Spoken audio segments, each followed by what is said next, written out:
Hello everyone. Today we are going to start second point. First point हम कल कर चुके हैं, आज हम कर रहे हैं सेकंड पॉइंट. कल हमने एक सिस्टम ऑफ यूनिट से दूसरे सिस्टम ऑफ यूनिट में चेंज किया था. आज करेंगे हम करेक्टनेस. ठीक है, हमारे पास एक रिलेशन होगा, उस रिलेशन को हमें चेक करना है डायमेंशनली कि वो हमारे पास करेक्ट है या रॉन्ग है. ओके, जो ये हमारे पास पॉइंट है, ये पॉइंट हमारे पास बेस्ड है. दिस इज based on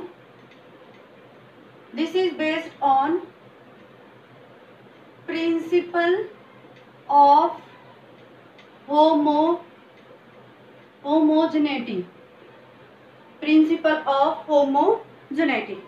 ठीक है, इस प्रिंसिपल पे ये क्या है हमारे पास बेस्ड है.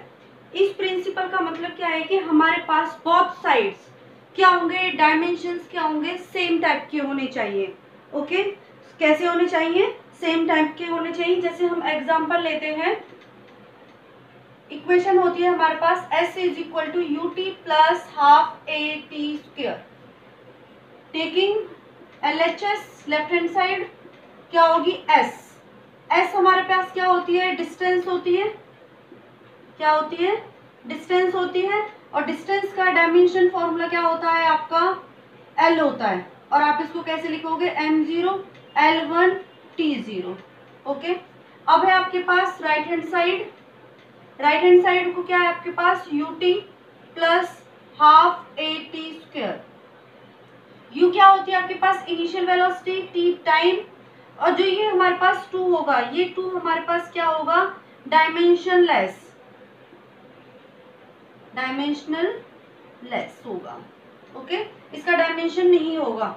अब u क्या होगा आपके पास, वेलोसिटी का कल बताया था lt minus 1.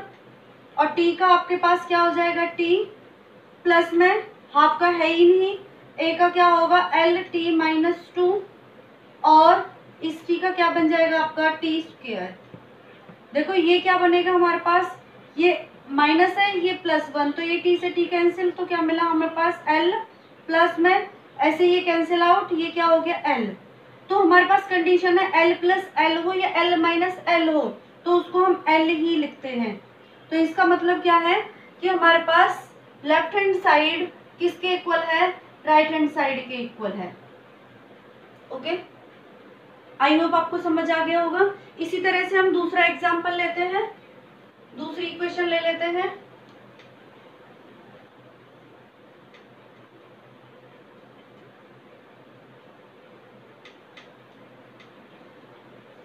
v square minus u square is equal to 2as. ये हमारे पास क्या हो गई LHS, ये क्या हो गई RHS. LHS ले लो पहले, v square minus u square.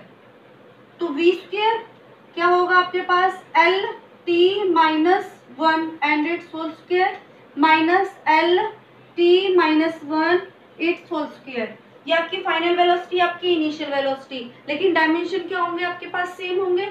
तो ये बन जाएगा आपका L2 t minus 2 L2 t minus 2. तो मैंने अभी बताया था जब इस तरह की कंडीशन सेम हो तो हमारे पास क्या आती है, एक टर्म आती है. ओके, अब हमारे पास second 2as right hand side. 2as में 2 हमारे पास डायमेंशनलेस, क्या मिलेगा, ओनली as. a क्या आपका एक्सेलरेशन, एक्सेलरेशन का क्या होगा lt माइनस 2. s क्या है, डिस्टेंस का क्या आ जाएगा l. तो क्या मिलेगा हमें l स्क्वायर t माइनस 2. देखो दोनों हमारे पास क्या हो गई, equal. It means we can say LHS is equal to RHS. Okay, done. अब हमारे पास थर्ड पॉइंट, कौन सा पॉइंट है, थर्ड पॉइंट था हमारे पास, डेरिवेशन था, relation among the physical quantity. अब उसमें हमें क्या करना है, रिलेशन का ड्राइव करना है. डेरिवेशन है ना, तो ड्राइव करेंगे. थर्ड है हमारे पास derivation of relation among the physical quantity. Physical quantity. इसमें क्या होगा आपके पास, डिपेंडेंसी को बताएगा। जैसे हम एग्जांपल लेते हैं, टाइम पीरियड का लेते हैं, time period of a simple pendulum, कि जो टाइम पीरियड है वो डिपेंड करता है मास पर। टाइम पीरियड किस पे डिपेंड करता है, मास पर डिपेंड करता है, लेंथ पे डिपेंड करता है और एक्सेलरेशन ड्यू टू ग्रेविटी पे डिपेंड करता है। It means if one knows the dependency of a physical quantity on other quantities, और if the dependency is of the product, यदि प्रोडक्ट होगी हमारे पास, mlg किस में आ रहा है, प्रोडक्ट में, तो इसको हम डायमेंशनली क्या कर सकते हैं, इस रिलेशन को ड्राइव कर सकते हैं। डिपेंडेंसी बतानी चाहिए कि ये हमारे पास क्या है, टाइम पीरियड है। क्या है, time period of a simple pendulum. वो time period of simple pendulum आपका डिपेंड करता है मास ऑफ बॉब, लेंथ क्या होगी इसकी, लेंथ, और ये क्या होगी आपकी acceleration due to gravity. Okay, इन पे डिपेंड करता है टाइम पीरियड। अब हमें क्या करना है, डायरेक्टली प्रोपोर्शनल है, तो डायरेक्टली प्रोपोर्शनल को हम क्या करेंगे, रिप्लेस करेंगे k से, तो क्या आ जाएगा, t is equal to k mlg। हमें इसको सॉल्व करने के लिए हमें यहाँ पर लगाने पड़ते हैं डायमेंशंस a b c, इसी टर्म से लगाएंगे जो आपके पास क्वेश्चन के अंदर, ये क्वेश्चन हमें इस तरह से है, मैं एक बार रीड कर देती हूँ। The time period of a simple pendulum, the function of the mass, the function of the mass of the bob and effective length l and acceleration due to gravity पे डिपेंड करता है। देखो तीनों जो हमारे पास फंक्शन है, तीनों जो फिजिकल क्वांटिटी पे, वो टर्न वाइज क्या हो रहा है, इन पे डिपेंड कर रहा है। तो हमने इसी तरह से इनको लिख लिया है और इनके डायमेंशंस पावर्स की फॉर्म में हमने लिख दिया है a b c। तो अब हमें देख, जो k है हमारे पास, ये k क्या है, कांस्टेंट है। क्या है, कांस्टेंट प्रोपोर्शनलिटी है, तो इसका मतलब इसका हमारे पास डायमेंशन नहीं होगा, ये हमारे पास डायमेंशन लेस होगा। ओके, अब इसको हम सॉल्व करेंगे बाय डायमेंशन एनालिसिस।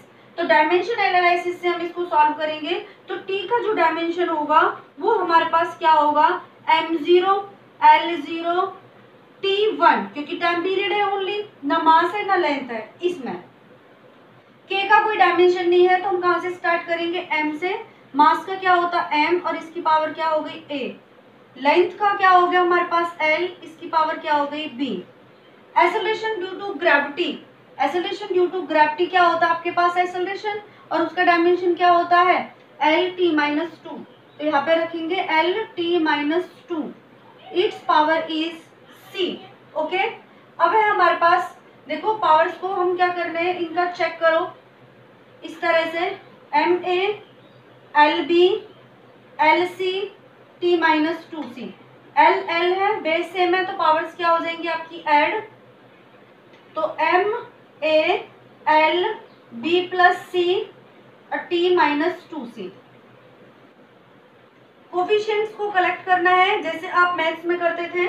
अब देखो ये मास है, ये मास है, तो ए किसके इक्वल हो जाएगा आपके पास, 0 के इक्वल हो जाएगा।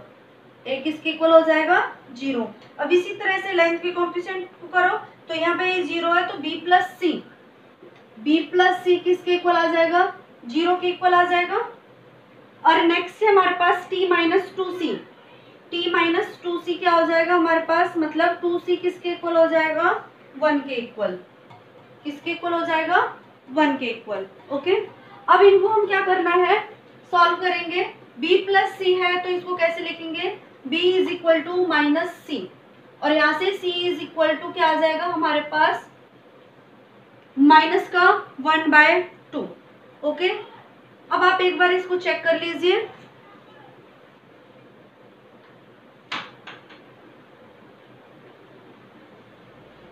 आई होप यहाँ तक क्लियर हो गया होगा आपका।